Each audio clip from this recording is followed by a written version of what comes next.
नमस्कार फ्रेंड्स, मेरा नाम है गौरव और आप देख रहे हैं मेरा चैनल 2 आवर्स लाइव वेदर। अगर आपने मेरा चैनल सब्सक्राइब नहीं किया है तो सब्सक्राइब कर लें, कमेंट करें, लाइक करें, शेयर करें एंड बेल आइकन पर क्लिक करना ना भूलें ताकि हर अपडेट आप तक पहुंच सके। फ्रेंड्स, हम बात करेंगे उस लो प्रेशर की जो उत्तर प्रदेश के दक्षिणी एरिया में बना हुआ है, यानी कि रायबरेली से 30 किलोमीटर की दूरी पर इसकी लोकेशन बनी हुई है। इसके प्रभाव से हम देख सकते हैं कि कई स्थानों पर पूर्वी उत्तर प्रदेश में बारिश की गतिविधियां देखी जा रही है, लेकिन जो उत्तरी एरिया है पूर्वी उत्तर प्रदेश का, यहां बारिश की गतिविधियां हल्की देखी जाएंगी, दक्षिणी एरिया में थोड़ी सी ज्यादा देखी जाएंगी। और ये जो लो प्रेशर बना हुआ है ये उत्तरी दिशा की तरफ चलेगा, लेकिन इसके बहुत ज्यादा इंटेंसिफाई होने के चांसेस हमें बहुत ज्यादा दिखाई नहीं दे रहे हैं, यानी कि रात या सुबह के टाइम में ये कमजोर हो जाएगा, लेकिन इसके प्रभाव से कई स्थानों पर बारिश की गतिविधियां तब भी देखने को मिलेंगी। और हम देखेंगे कि जो पश्चिमी उत्तर प्रदेश है यहां आज शाम या रात के टाइम में बारिश की गतिविधियां देखने को मिल सकती हैं, और सुबह होते होते हरियाणा और पंजाब के ऊपर बारिश की गतिविधियां थोड़ी सी ज्यादा दिखाई देंगी। यानी कि आज शाम या रात के टाइम में हालांकि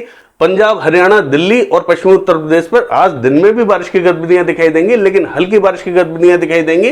लेकिन शाम या रात जैसे ही होगी तो यहां मॉइस्चर बढ़ना स्टार्ट हो जाएगा। जब ये थोड़ा सा उत्तरी दिशा में आगे की तरफ बढ़ेगा तो पश्चिमी उत्तर प्रदेश पर मॉइस्चर बढ़ता हुआ दिखाई देगा। तो आज शाम, रात या सुबह के टाइम में पश्चिमी उत्तर प्रदेश पर बारिश दिखाई देगी। इसके बाद में ये बारिश थोड़ी सी और आगे जाएगी, हरियाणा से लेके और जो है पंजाब को कवर करेगी। पंजाब पे लेकिन 29 तारीख को सबसे ज्यादा बारिश की गतिविधियां देखने को मिल सकती है, तो पंजाब पे अच्छी बारिश की एक्टिविटीज हमें दिखाई देंगी। हरियाणा की बात करें, ठीक ठाक बारिश की गतिविधियां यहां पे भी दिखाई देंगी, यानी कि मध्यम दर्जे की बारिश हमें हरियाणा पे भी दिखाई दे रही है, दिल्ली पे भी अच्छी बारिश की गतिविधियां दिखाई देंगी। और एक जो डिप्रेशन बना हुआ है वो बना हुआ है, हम देख सकते हैं सौराष्ट्र एंड कच्छ और जो पाकिस्तान का बॉर्डर है यहां बना हुआ है। इसके प्रभाव से हम देख सकते हैं जो दक्षिणी गुजरात है यहां भारी बारिश की गतिविधियां देखी जा रही हैं।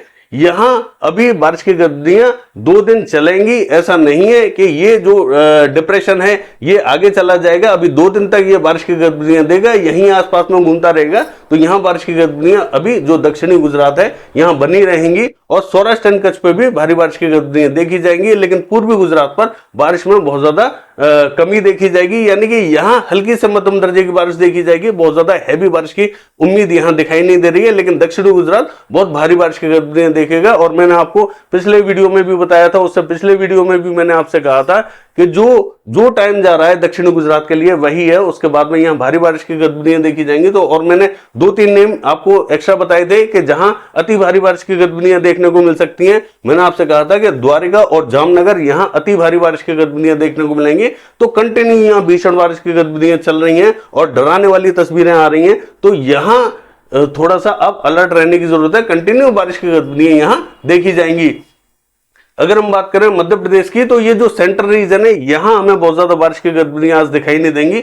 ये लगभग ड्राई रहेगा, क्योंकि मैंने आपसे पहले भी कहा था एक जो लो प्रेशर बना हुआ है वो बंगाल की खाड़ी में है, और एक लो प्रेशर बना हुआ है जो उत्तर प्रदेश के ऊपर है। जब ये घूमता है तो इसका जो मॉइस्चर है यहां तक पहुंचेगा, और ये जो दूसरा लो प्रेशर बना हुआ है ये इसी मॉइस्चर को खींच के आगे की तरफ भेजेगा। और ये जो डिप्रेशन है इसका जो ज्यादातर मॉइस्चर है वो इस तरीके से घूमता हुआ दिखाई दे रहा है, तो इसका मॉइस्चर यहां तक पहुंचेगा और इसी मॉइस्चर को ये खींचता हुआ आगे भेजेगा। यानी कि इस डिप्रेशन का ज्यादातर मॉइस्चर ये खींच लेगा, और हल्का फुल्का मॉइस्चर जो यहां से आ रहा है इसको भी खींच के आगे की तरफ भेजेगा। तो तमाम इलाकों में यहां बारिश की गतिविधियां देखी जाएंगी, इसलिए यहां बादल बनने स्टार्ट हो गए हैं। और आप देख सकते हैं कि अच्छी मात्रा में बादल बन रहे हैं, तो बारिश की गतिविधियां पंजाब, हरियाणा, दिल्ली और उत्तर प्रदेश सहित तमाम इलाकों में यहां बढ़ती हुई दिखाई दे रही है।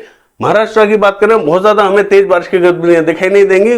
कोकण महाराष्ट्र में तेज बारिश की एक्टिविटीज रहेंगी, मध्य महाराष्ट्र में भी बहुत ज्यादा एक्टिविटीज हमें तेज दिखाई नहीं दे रही। लेकिन जो उत्तरी एरिया है जलगांव, मालेगांव, नंदुरबार, ये जो एरिया है यहां बारिश की गतिविधियां देखी जा सकती हैं। और मध्य प्रदेश की बात करें तो जो पूर्वी मध्य प्रदेश का जो बॉर्डर से लगता हुआ एरिया है उत्तर प्रदेश के, यहां बारिश की गतिविधियां थोड़ी बहुत देखी जाएंगी। बाकी इलाकों में बहुत ज्यादा हमें प्रोबेबिलिटी दिखाई नहीं दे रही है। महाराष्ट्र पे भी प्रोबेबिलिटी दिखाई नहीं दे रही है, और साउथ भारत की बात करें तो यहां पे भी हल्की फुल्की बारिश की गतिविधियां देखी जाएंगी, ज्यादा प्रोबेबिलिटी नहीं है। तमिलनाडु में हल्की फुल्की बारिश की गतिविधियां देखी जा सकती हैं, क्योंकि यहां मॉइस्चर थोड़ा सा ठीक ठाक पहुंच रहा है। और अगर हम बात करें कोस्टल रीजन की, तो यहां बारिश की गतिविधियां तेज देखी जाएंगी, क्योंकि जो ऑफशोर ट्रफ है वो एक्टिव है। पश्चिमी बंगाल की बात करें तो यहां हमें बहुत ज्यादा कमी देखी जाएगी, बहुत ज्यादा तेज एक्टिविटीज यहां दिखाई नहीं देंगी पश्चिमी बंगाल पे। 3-4 दिनों के बाद में जब ये लो प्रेशर आगे की तरफ बढ़ेगा तो पश्चिम बंगाल पे बारिश की गतिविधियां तेज देखी जाएंगी। लेकिन झारखंड का जो दक्षिणी एरिया है यहां बारिश की गतिविधियां तेज देखी जाएंगी, और छत्तीसगढ़ उड़ीसा का जो उत्तरी एरिया है यहां बारिश में थोड़ी सी प्रोग्रेस देखी जाएगी, यहां बढ़ती हुई दिखाई देगी बारिश। बिहार पे हमें बहुत ज्यादा उम्मीद नहीं है, यहाँ हल्की फुल्की बूंदाबांदी रिमझिम हो सकती है। और पूर्वी भारत की बात करें हल्की से मध्यम दर्जे की बारिश हमें दिखाई दे रही है।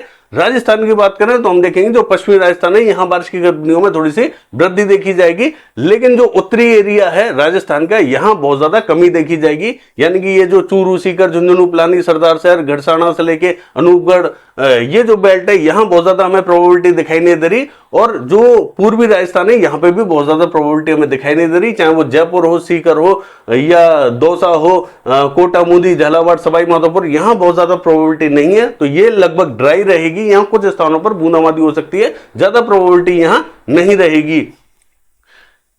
अगर हम बात करें जम्मू कश्मीर, हिमाचल प्रदेश और उत्तराखंड की, तो जम्मू कश्मीर में थोड़ी सी बारिश बढ़ती हुई दिखाई देगी, लेकिन बाकी इलाकों में बहुत ज्यादा तेज एक्टिविटीज हमें दिखाई नहीं देगी, चाहे वो हिमाचल प्रदेश हो या उत्तराखंड हो।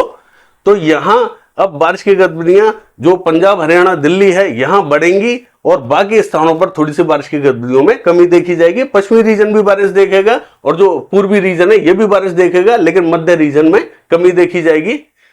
ये है सैटेलाइट वेदर। कल देखते हैं बारिश की गतिविधियां कैसी रहेंगी। फिलहाल के लिए बस इतना ही। नमस्कार।